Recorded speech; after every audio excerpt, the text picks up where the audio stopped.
Perkenalkan, saya Nini Ribut Farayanti, calon guru penggerak Angkatan 7 dari SD Negeri Sidomukti 1, Kecamatan Kraksan, Kabupaten Probolinggo. Pada video kali ini, saya akan memaparkan aksi nyata saya pada modul 1.4, yaitu tentang budaya positif. Adapun aksi nyata pada modul 1.4 yang saya pilih adalah dengan mengadakan pengimbasan budaya positif yang saya selenggarakan pada hari Selasa tanggal 30 Januari 2023 dengan mengundang teman sejawat saya, guru-guru SD Negeri Sidomukti 1. Berikut adalah rekaman videonya.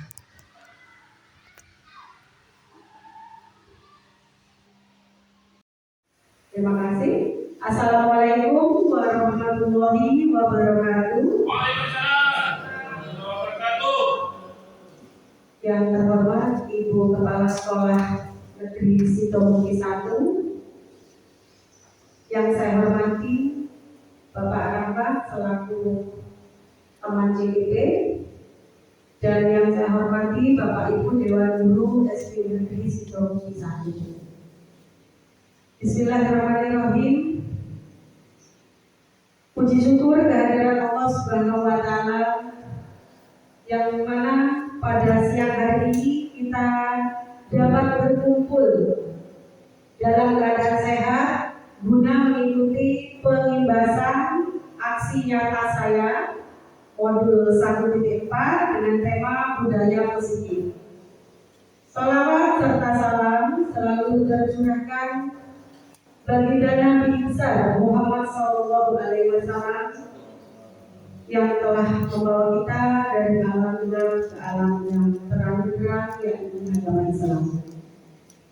Baiklah Bapak Ibu guru yang berbahagia, pada siang hari ini saya mohon diizinkan untuk memaparkan dalam rangka pengimbasan aksi nyata saya tentang budaya positif.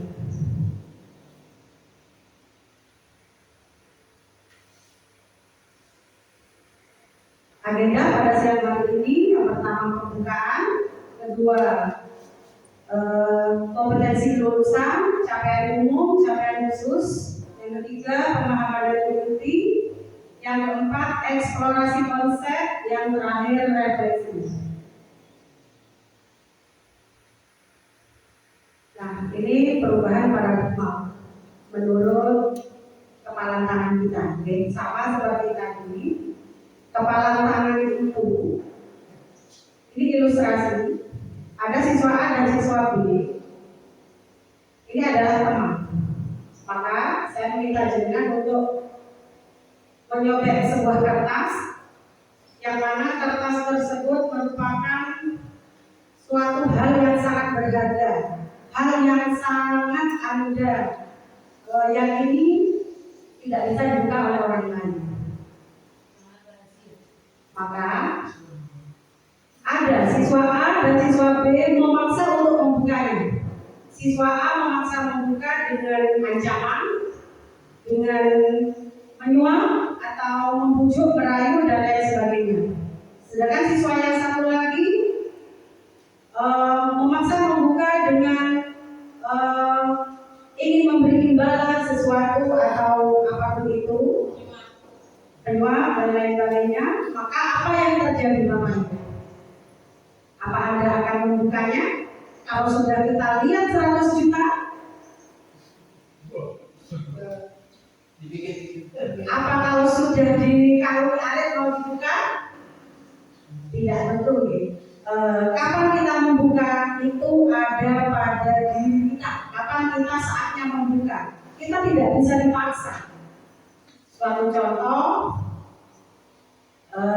ada siswa kemarin yang push di dalam kelas, mau diapain dia tidak akan ngaku, mau diancam, dibujuk, dirayu dia tidak akan ngaku, karena hal yang akan dia sampaikan itu merupakan harga diri. Jadi kapan kita membuka itu hanya kita yang bisa mengendalikannya, tidak bisa dikendalikan oleh orang lain. Itu ilustrasi perubahan paradigma. Kompetensi lulusan modul 1.4 dari modul ini diharapkan dapat berkontribusi untuk mencapai kompetensi guru penggerak memahami pentingnya pengetahuan kebutuhan belajar dan lingkungan yang memfasilitasi seluruh individu agar sekolah dapat meningkatkan kompetensinya secara aman dan nyaman. Guru penggerak mampu menggerakkan komunitas sekolah bersama-sama, menggerakkan dan mewujudkan visi yang berpihak pada murid dan berlandaskan nilai-nilai kebaikan yang universal. Capaian umum pada modul 1.4 memahami konsep pendidikan menurut Ki Hajar Dewantara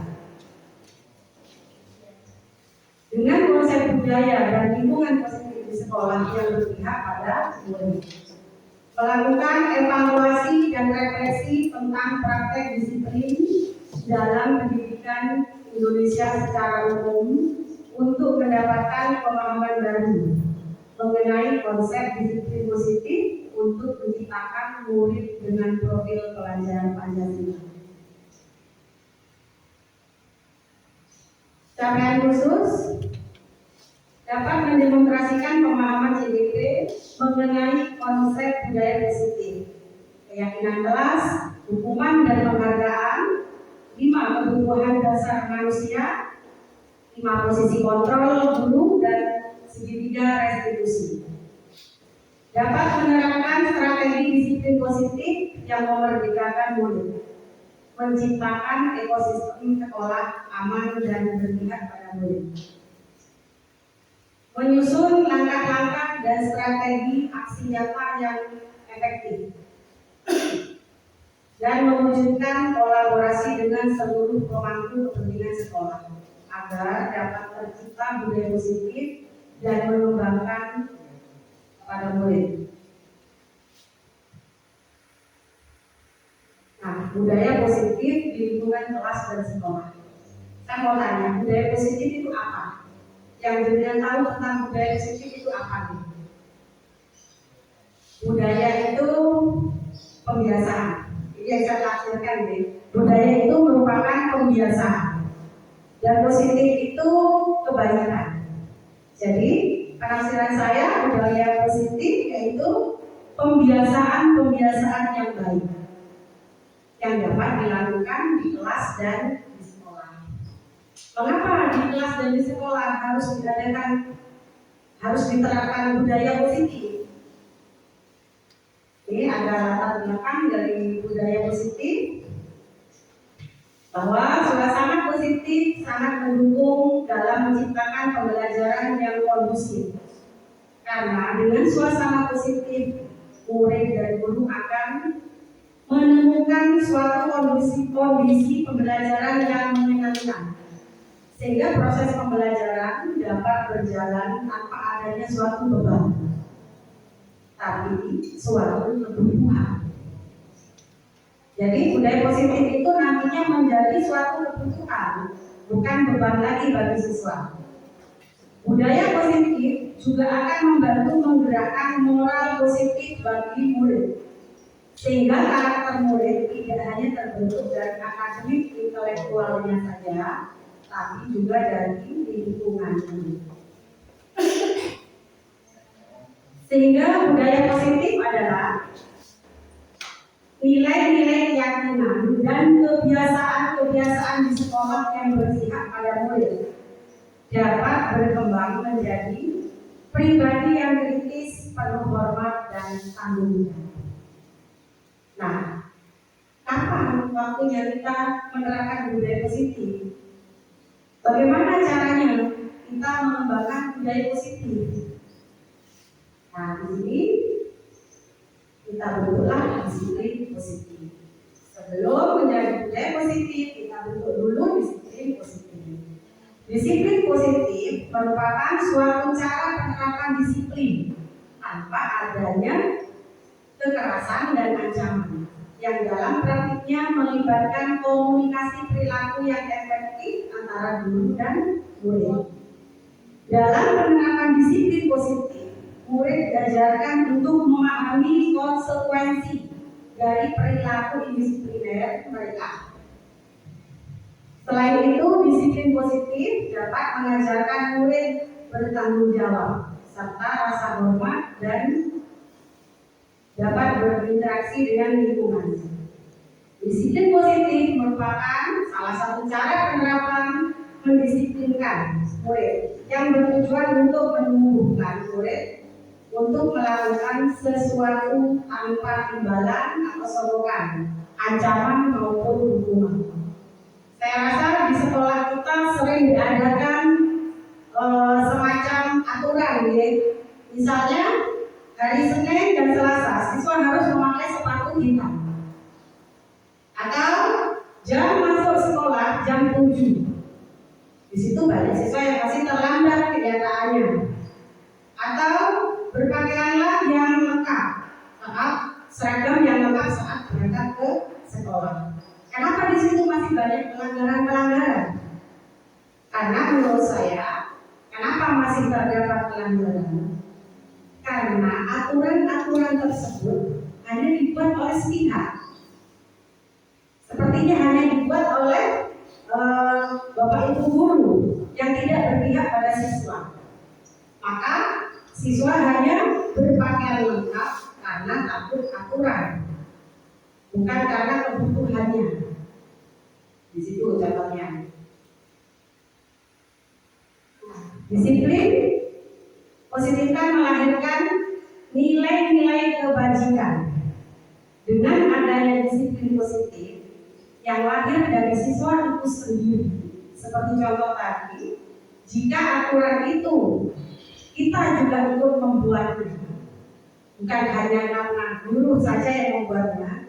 Jadi siswa akan menimbulkan nilai-nilai kebajikan. Nilai-nilai kebajikan yang tampak dari siswa sudah terbentuk karakter siswa itu sendiri. Jadi banyak sekali, ada kejujuran, toleransi, kerjasama, tanggung jawab, dan lain-lain. Jadi contohnya siswa akan bertanggung jawab. Oh iya, sekarang Senin, aku lupa ada pakai sepatu hitam. Jadi siswa nanti bila diberi toleransi, siswa akan paham karena aturan itu kita juga ikut membuat.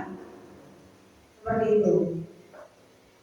Nilai kebajikan atau kebaikan yang nampak pada profil pelajar Pancasila, yaitu pada kurikulum Merdeka, selalu ditambahkan antaranya beriman dan bertakwa kepada Tuhan Yang Maha Esa dan berakhlak mulia, berkebinekaan global, gotong royong, mandiri, kreatif, dan bernalar kritis. Ini contoh profil pelajar Pancasila yang terdapat pada kurikulum Merdeka. Di sini saya tidak akan menjabarkan lebih luas lagi karena saya rasa Bapak Ibu guru sudah paham tentang kurikulum Merdeka karena sudah banyak yang mengikuti kegiatan IKN, seminar, pelatihan, dan lain sebagainya. Nah, mohon maaf ini gambarnya kurang tahu kenapa kok hilang ya. Kita membentuk kesepakatan kelas terlebih dahulu jika untuk mendapatkan disiplin positif tadi. Jika di dalam kelas kita membentuk kesepakatan kelas.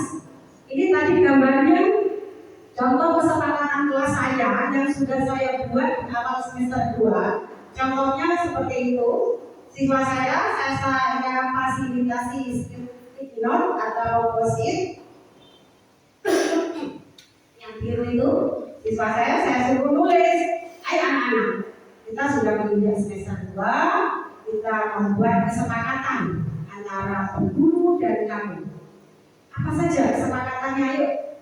Nah, kesepakatan itu muncul dari siswa, bukan muncul dari saya. Bu, tidak boleh ngomong di kelas. Ya, tulis sama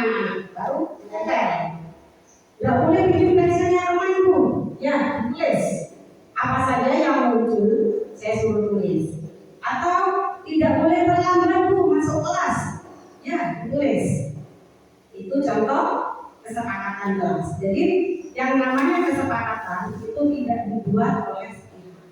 Harus dua belah pihak antara guru dan murid. Nah, setelah membentuk kesepakatan kelas, bentuklah keyakinan kelas. Setiap anggota kelas perlu belajar. Saya meyakinkan siswa saya, setiap anggota kelas datang ke sini perlu belajar. Setiap anggota kelas perlu senang. Setiap anggota kelas perlu melakukan tugas. Setiap anggota kelas perlu merasa aman. Makanya saya selalu mewanti-wanti untuk khususnya siswa saya, istirahat pun saya jaga biar tidak diganggu kelas yang tinggi. Karena di sini siswa saya sudah ada keyakinan kelas untuk rasa aman. Setiap anggota kelas perlu saling menghargai. Sepertinya tadi ditulis meminjam pensil harus izin. Nah, di sini keyakinannya mereka saling menghargai.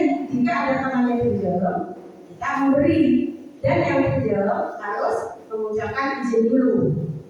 Itu contoh beberapa keyakinan kelas. Keyakinan kelas tidak perlu banyak, Bapak Ibu. Boleh 10 atau 5. Dalam keyakinan kelas, saya selalu menerapkan bersikap positif, senantiasa saling membantu, berkomitmen terhadap setiap tugas, senantiasa menjadi yang terbaik. Contohnya berkomitmen terhadap setiap tugas.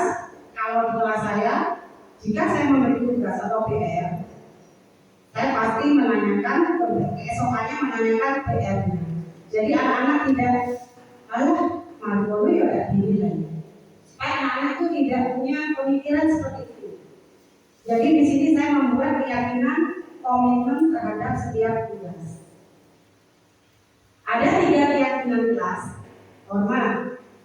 Kami meyakini bahwa sangat penting untuk menghormati semua orang dan barang milik orang. Jadi siapapun di kelas saya, jika meminjam alat tulis atau apa, pasti dia akan meminta izin. Karena sudah ada pada perjanjian kelas, kesepakatan kelas. Bekerja. Kami meyakini bahwa sangat penting untuk mengerjakan segala pekerjaan atau mengikuti kegiatan yang telah ditugaskan. Diterima dan dimiliki. Kami meyakini bahwa sangat penting untuk merasa diterima pada suatu kelompok, saling peduli satu sama lain.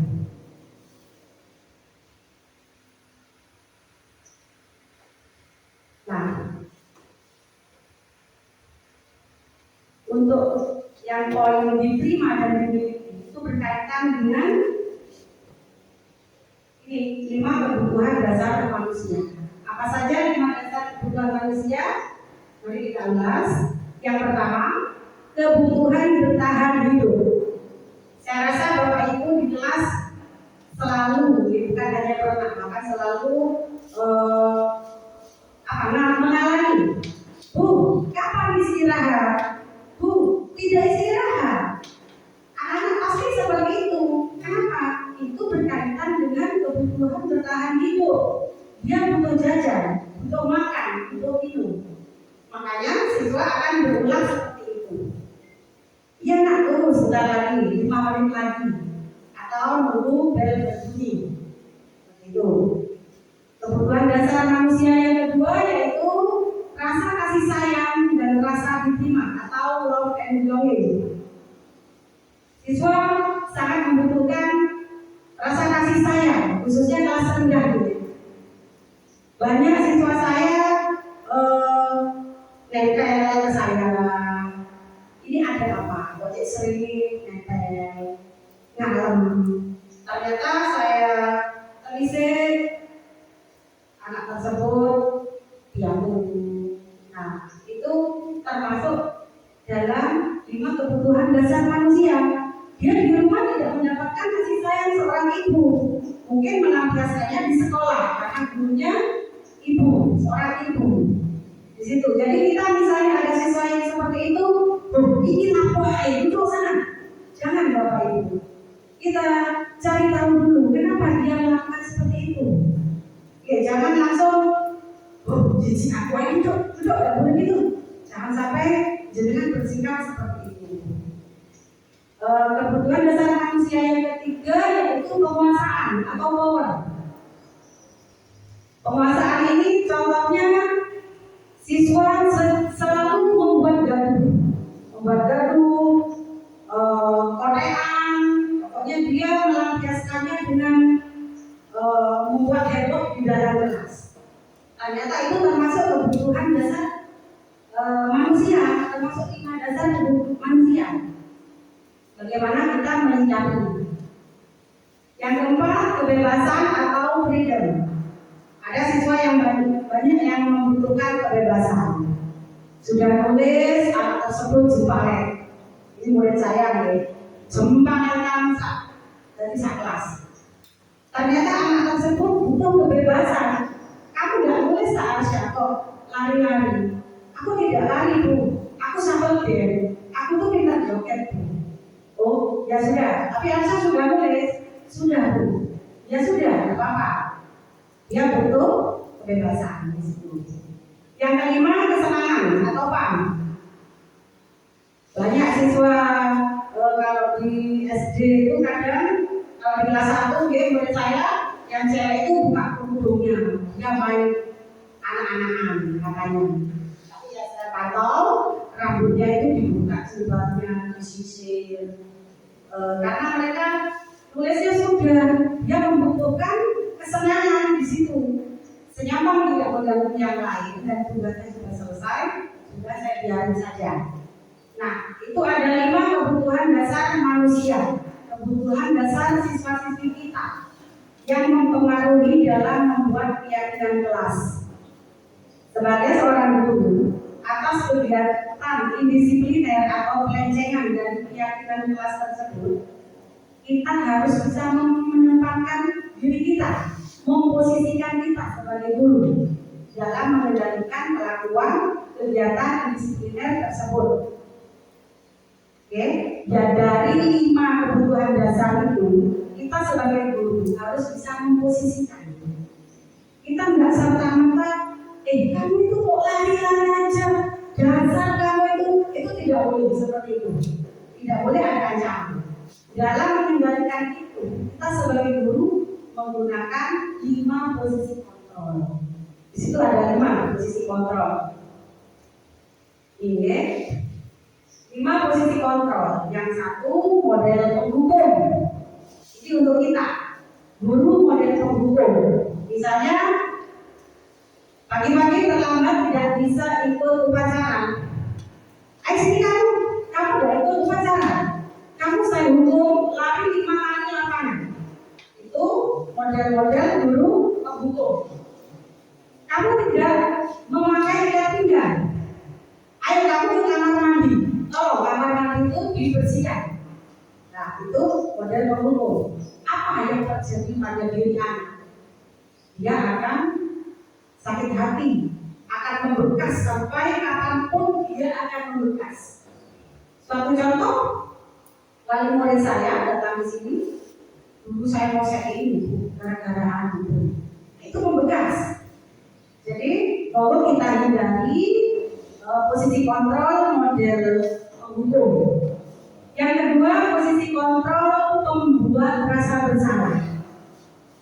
Misalnya kamu gak kasihan kan sama ibu, pagi-pagi masak supaya kamu bisa sarapan berangkat sekolah. Nyampe sekolah kamu berlari, kamu gak kasihan kan sama ayahmu kerja berminggu untuk biaya kamu. Nyampe sekolah kamu buat masalah lagi. Itu model-model posisi kontrol membuat rasa bersalah. Oke, yang ketiga posisi kontrol sebagai teman. Contohnya posisi kontrol sebagai teman, kita melakukan pendekatan. Tidak serta-merta siswa langsung dihakimi, tidak. Eh, kita menjadi teman mereka dulu, kita duduk bersama mencari apa permasalahannya, kenapa kamu bisa melakukan hal seperti ini, Eh, ada apa dengan kamu, seperti itu. Contohnya posisi kontrol dulu sebagai pemantau. Nah, di yang keempat yaitu sebagai pemantau. Sebagai pemantau ya kita mantau siswa saja. Misalnya kalau di SMP mungkin itu ada poin-poin tertentu. Misalnya rambutnya panjang atau gondrong, itu poinnya sudah berapa? Datang terlambat, poinnya berapa? Sampai poinnya sudah penuh, anak tersebut dipanggil. Kamu selalu melakukan kesalahan. Poinmu sudah banyak ini. Kalau sudah 100% poinmu, kamu akan dikeluarkan dari sekolah ini. Itu contoh posisi kontrol sebagai guru, sebagai pemantau. Tidak ada apa-apa, hanya mantau saja. Yang kelima, posisi kontrol sebagai manajer. Kalau di kantor manajer tidak mengolah data, oke. Kalau di sini contohnya di gambar itu saya memposisikan diri saya sebagai manajer. Kalau di sekolah guru mengelola kesalahan siswa, tidak serta-merta langsung menghakimi. Mengelola kesalahan siswa menjadi penguatan karakter siswa. Maka kita bisa menggunakan segitiga restitusi. Saat kita memposisikan kita menjadi manajer, kita dapat menggunakan segitiga restitusi. Nah, segitiga saya sangat sederhana sekali. Ini coretan saya pribadi. Oke, dalam segitiga restitusi terdapat 3 restitusi. Yang pertama, menstabilkan identitas dulu. Saat kita menjadi posisi manajer, kita menstabilkan identitas dulu. Kenapa siswa tersebut terlambat? Setelah menstabilkan identitas, baru kita validasi tindakan yang salah. Validasi dulu. Memang panjang Bapak Ibu. Setelah memvalidasi tindakan yang salah, baru kita menanyakan keyakinan. Kamu mau jadi apa? Misalnya muridnya Bunda Lili rambutnya katanya Pak Ahmad atau Bunda Lili rambutnya modelnya bagus, alisnya dipotong. Kamu tuh mau jadi apa?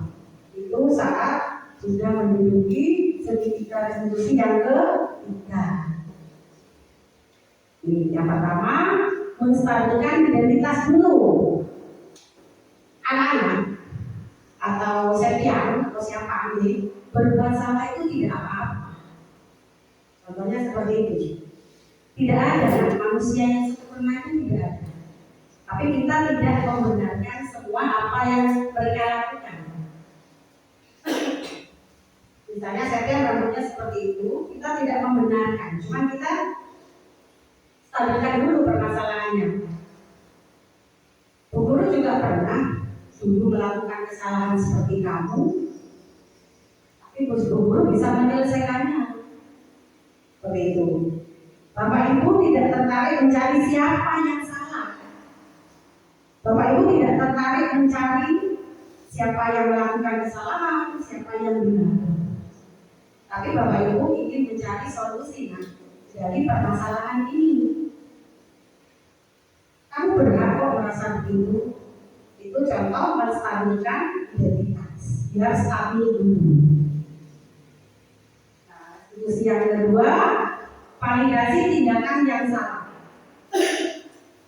Tindakan salah yang tadi dilakukan oleh siswa, kita validasi. Padahal kamu bisa loh melakukan yang lebih buruk dari ini.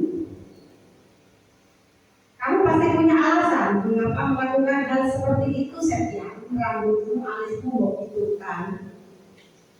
Kamu patut bangga pada dirimu sendiri karena kamu telah melindungi sesuatu yang penting buatmu. Kamu boleh mempertahankan sikap kamu, tapi kamu harus menambah sikap yang baru. Itu contoh validasi tindakan yang salah. Yang tadi menstabilkan dulu, dan yang ini divalidasi kesalahannya apa. Lalu yang ketiga, menanyakan keyakinan kelas. Apa yang kita percaya sebagai kelas atau keluarga? Yang kedua, apa nilai-nilai yang telah kita sepakati? Nilai-nilai yang telah disepakati dari awal, bukan keyakinan tadi. Apa bayangan kita tentang kelas yang ideal dan nyaman? Kamu mau jadi orang seperti apa? Kita tarik pemecahan permasalahan. Ayo ya, kamu rambutmu itu kan. Terus saya ya, karena saya mengangkat dulunya. Ayo Septian, kamu mau jadi orang seperti apa? Rambutmu kamu hidupkan, alismu seperti Ariel, misalnya seperti itu. Kamu bisa, tapi belum sekarang saatnya seperti itu. Apa yang kamu lakukan untuk menebus kesalahanmu? Nah, di situ muncullah konsekuensi yang sudah kamu lakukan. Tindakan yang dapat dilakukan untuk tanggung jawab atas kesalahanmu apa ya? Saya mau tukang cukur deh Bu. Alisnya nanti saya perbaiki lagi deh Bu. Seperti itu. Jadi mau menghukum, mau memberi konsekuensi, lewati 3 restitusi dulu. Dan yang pertama lagi, yang kedua, yang ketiga sampai menanyakan keyakinan kelasnya. Terima kasih. Jadi kesimpulannya bahwa suatu kegiatan pembelajaran diperlukan suasana yang nyaman dan kondusif, yaitu budaya positif. Budaya positif yang baik di lingkungan kelas dan di sekolah.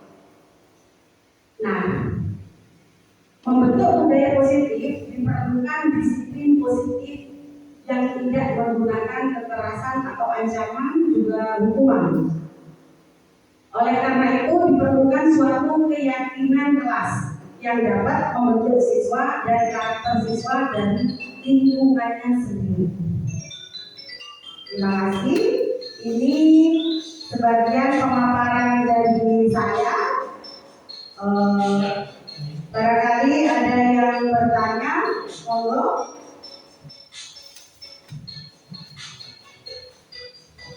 Barangkali ada yang bertanya, monggo. Eko atau Bu Rizky, saya buka 2 termin penanya, ya. Ya, monggo Bu. Untuk posisi kontrol tadi, posisi kontrol yang seperti apa yang ideal yang kita gunakan jika kita bertemu dengan banyak murid dengan karakter yang berbeda?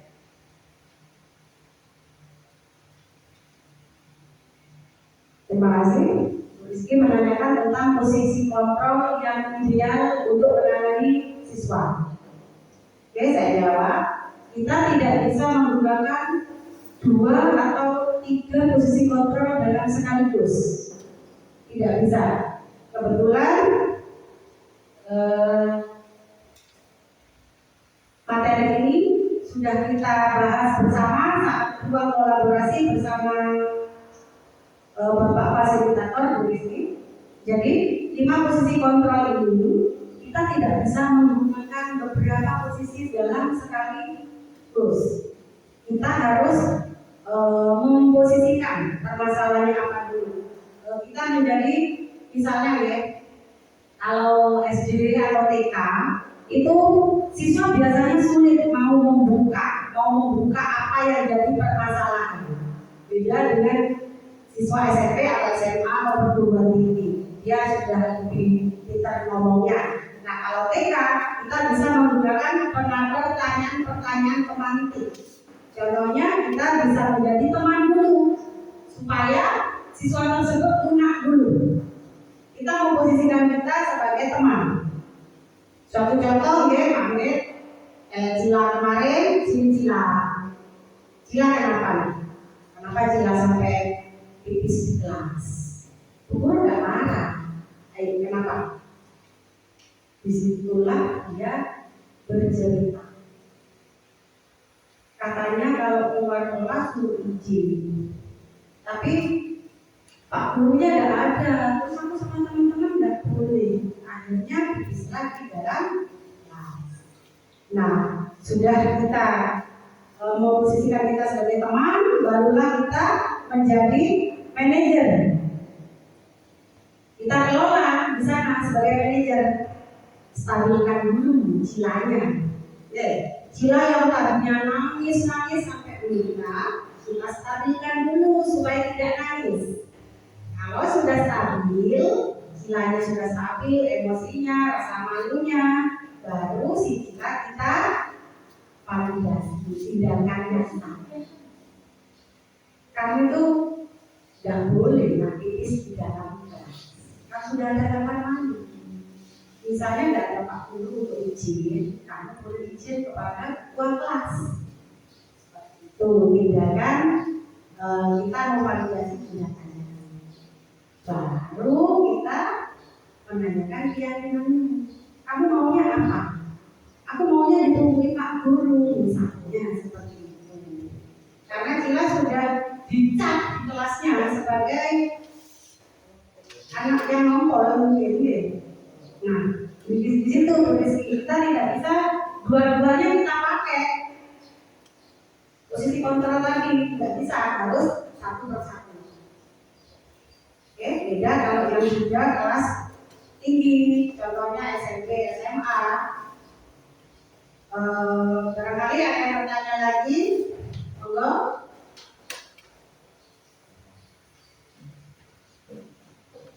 Monggo, Pak Eko. Ya. Budaya positif hendaknya dibangun menggunakan kata-kata yang positif, sehingga harus dihindari penggunaan kata atau kalimat negatif dalam penggunaan. Oke. Bagaimana itu maksudnya? Oke, betul sekali. Menumbuhkan budaya positif identik dengan kata-kata atau kalimat yang positif. Kalau kalimatnya atau kata-katanya sudah negatif, apa nantinya yang akan terjadi? Oke. Jadi contohnya begini, kita sebagai guru selalu menggunakan, karena sebagai guru selalu dicontoh ya oleh siswa, kita gunakan kata-kata yang positif. Misalnya, jangan lari-lari. Itu kata jangan. Kita harus menghindari kata jangan, tidak boleh, dilarang. Kita hindari itu. Misalnya ada siswa yang lari, sebaiknya kamu jalan kaki yang benar. Atau sebaiknya kalau jalan, lewat jalannya, nah.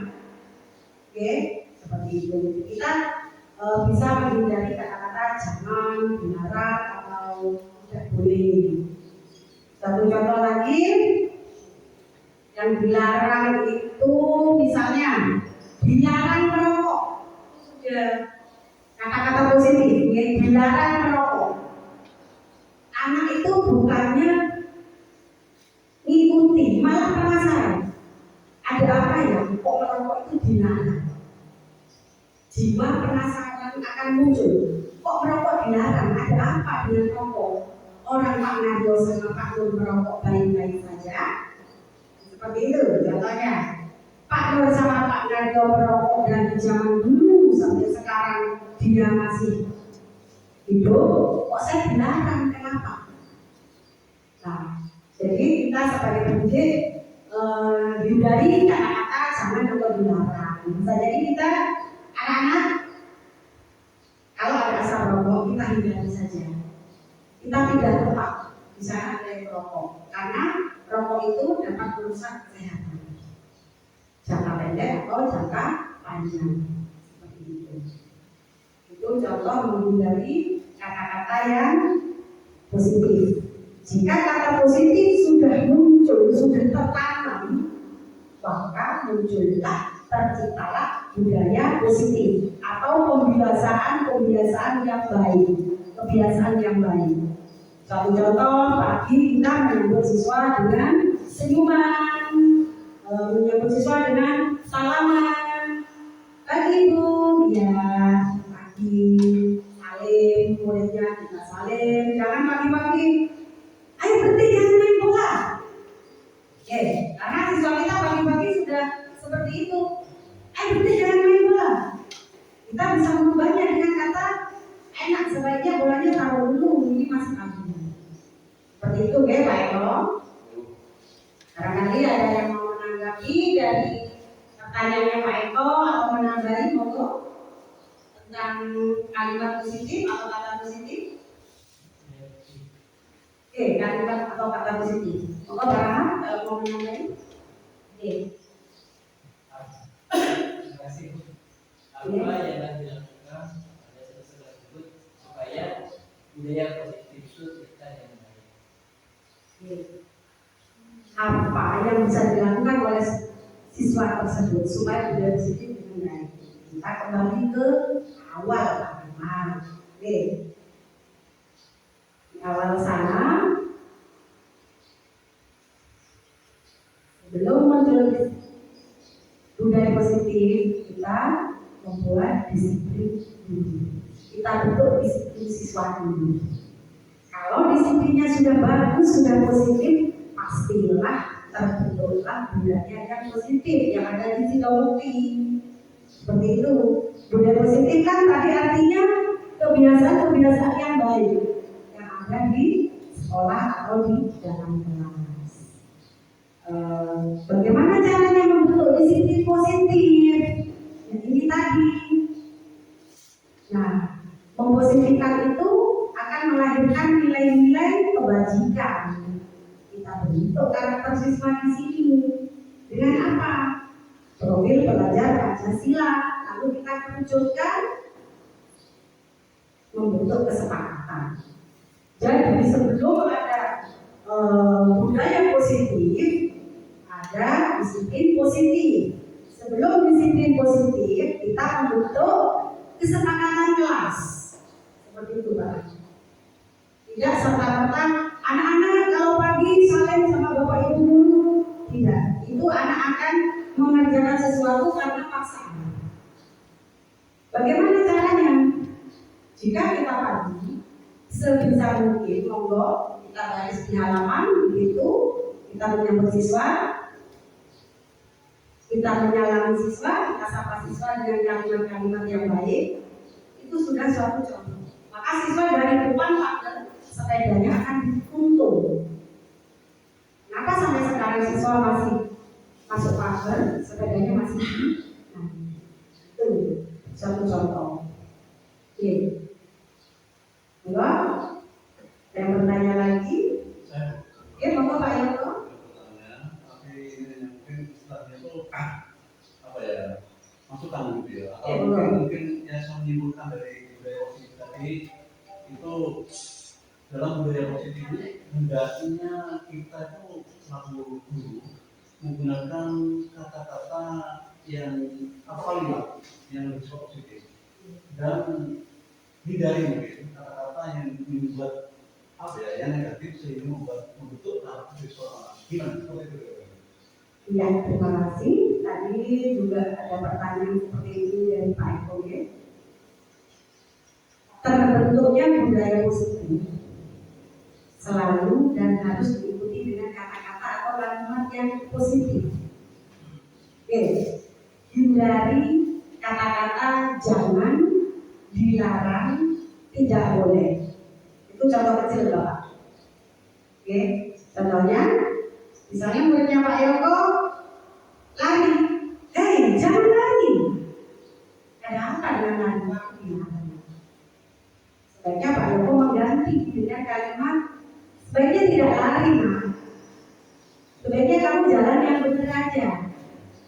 Tuh, contoh kalimat yang positif. Atau Pak Yoko selalu menyerukan dilarang merokok. Apa-apa merokok itu binatang. Pak Nur, kalau kan merokok ini berkopo sampai sekarang dulu. Pak Taryo merokok dan apa? Jadi di sana akan muncullah rasa penasaran terhadap rokok. Kenapa rokok binatang? Jadi sebaliknya anak-anak sebaiknya kamu menghindari asap rokok. Seperti itu Pak Yoko. Jadi istilahnya itu membuat anak ya, Malah penasaran. Gini. Malah malah penasaran betul. Nah, budaya positif yang sudah diterapkan zaman yang tidak boleh mengucapkan jangan, sebaiknya menghindari asap rokok. Nah, ayo kita belum membudayakan SD kita. Suatu contoh yang merokok di sekolah, tolong, kebetulan orangnya tidak ada ya. Yang merokok di sekolah ditaruh dulu. Apa gunanya guru melarang?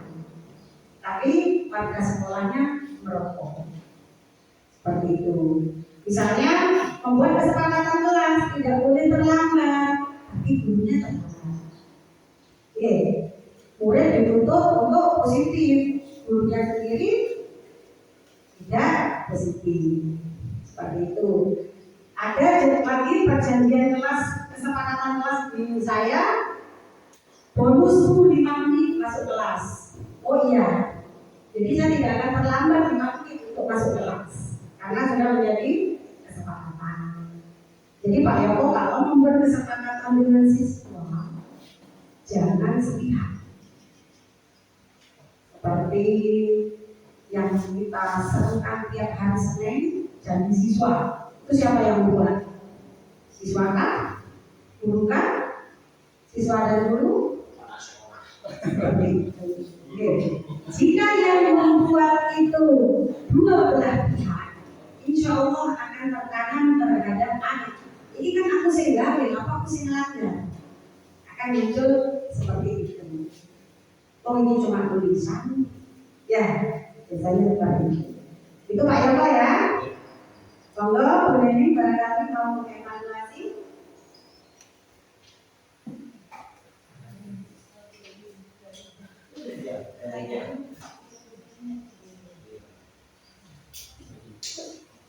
Kalau berisi tak sadar di sisi.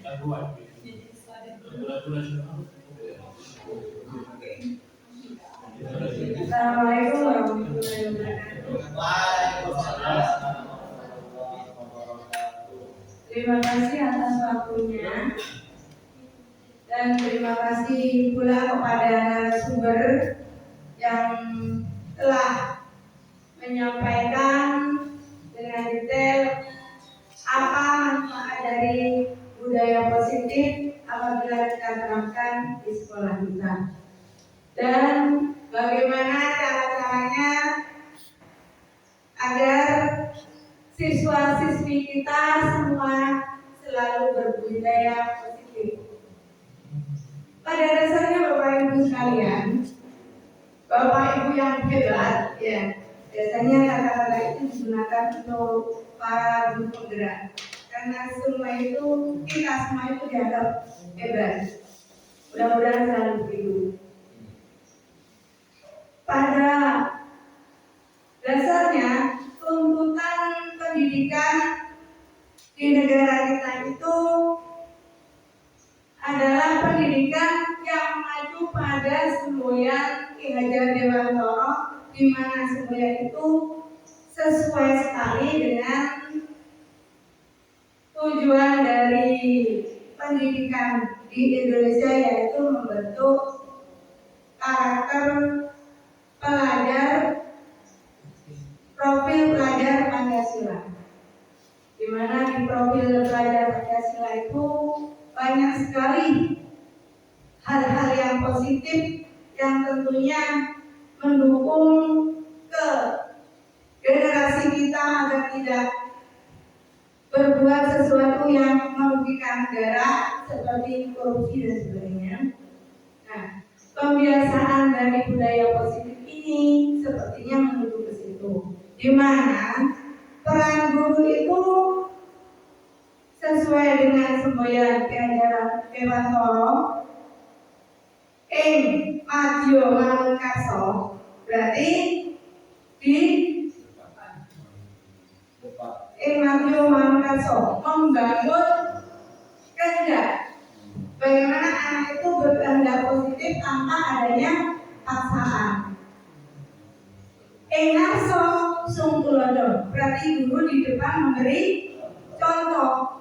Tentunya contoh-contoh yang positif, yang baik, yang bisa membentuk karakter yang positif dan bernilai bermutu tinggi seperti yang dikatakan Pak Ahmad tadi.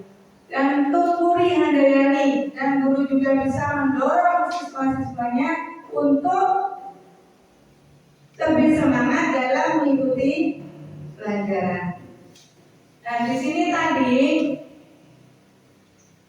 Bu Yanti menekankan pembiasaan berdasarkan kesepakatan. Maka dibentukkan kesepakatan kelas. Ya, kesepakatan kelas itu sangat baik karena memang dibuat oleh siswa-siswi sebelum pelajaran dimulai. Jadi aturan-aturan yang memang berdasarkan dari diri anak sendiri. Oleh karena itu, apabila membuat kesepakatan kelas, sebaiknya buat juga kesepakatan yang bisa membangun diri anak untuk belajar mengikuti pelajaran tanpa adanya paksaan. Bagaimana kita mendorong anak itu agar mau belajar tanpa dipaksa, gitu ya. Nah, sehingga kalau anak itu sadar dari dalam dirinya sendiri kalau ilmu yang diterima itu penting, banyak kemungkinan anak itu pulang membawa bekal yang tidak sia-sia berupa ilmu.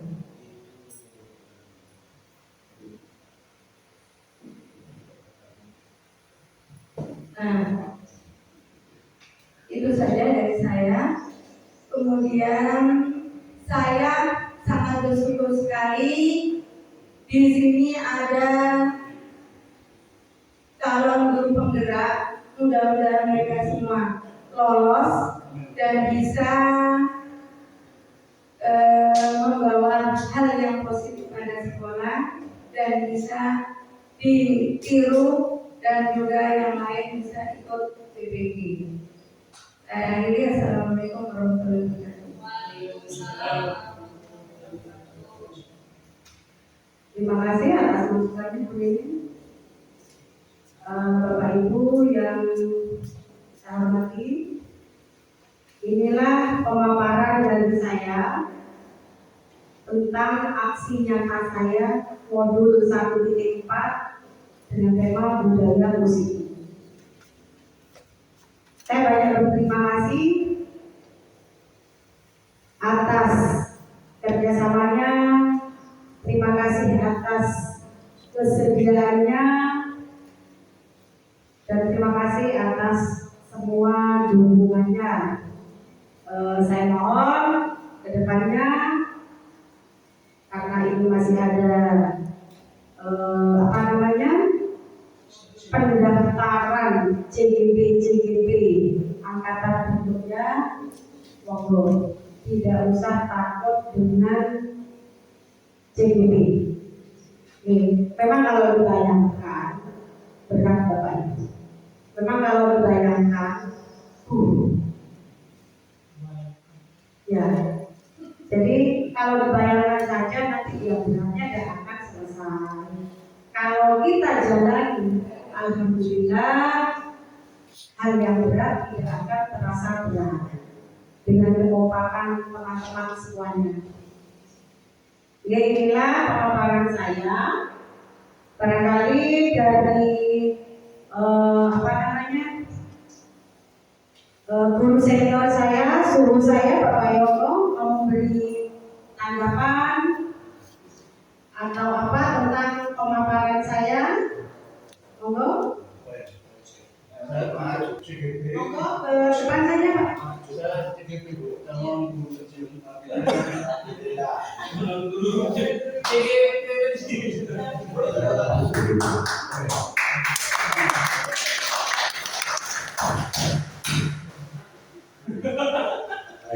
Terima kasih Bu Yanti dan Pak Ahmad yang sudah memaparkan apa tadi yang disampaikan berkaitan dengan budaya positif dan sebagainya. Maaf Bapak Ibu, bagus sekali, bagus. Hanya saya ada unek-unek di sini Bapak Ibu. Unek-unek saya kan saya pikir Bapak Ibu hebat. Bapak Ibu guru hebat. Ya Bapak Bapak, saya Bapak Gubernur kecil. Intinya begini, tadi yang disampaikan teman-teman enak.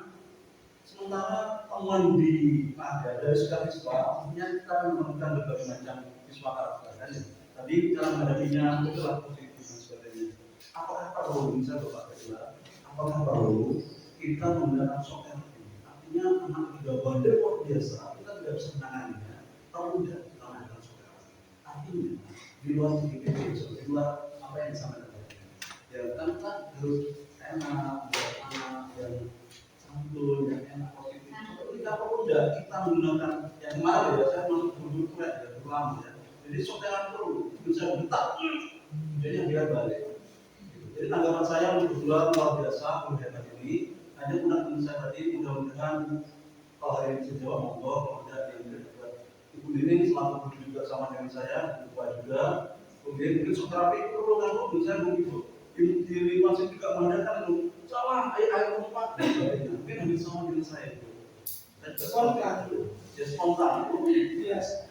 Mereka berdua bercerita baik, ya mudah-mudahan baik lagi ke depan. Jadi kita lebih baik dulu, lebih baik lagi ke depan. Yanti dan Pak Rahmat, terima kasih sudah memberikan pemaparan yang luar biasa. Mudah-mudahan Bu Bunda ini sedikit ikuti. Kalau pensiun, insya Allah saya dengan beliau Bu ini saya juga insya Allah.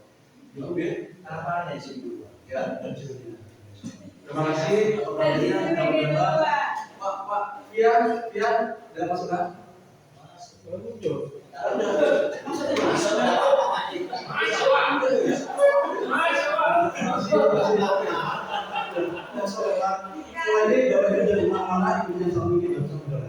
Terima kasih.